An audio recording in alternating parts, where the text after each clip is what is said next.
bandeko balandi mbote na bino te boyi malamu na kati ya émission na bino mokolo ya lelo.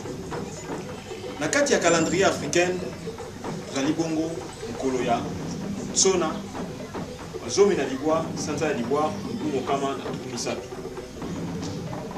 Tozali bongo na bopemi ya mitano.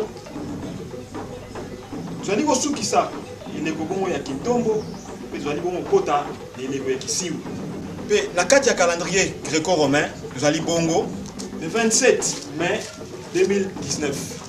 Depuis mokolo mwa lelo tokosenga na bandeko nyonso tozali kokota na eleko bongo su ya Kisiu oyo eza eleko ya bokauki makasi.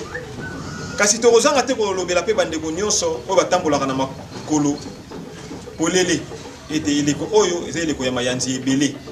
Tosala makasi tolataka ba chaussette ya sika atako tolongoli sapatu kasi tango totambola to na mwa chaussette po ete mayanzi eko bongo kota biso te.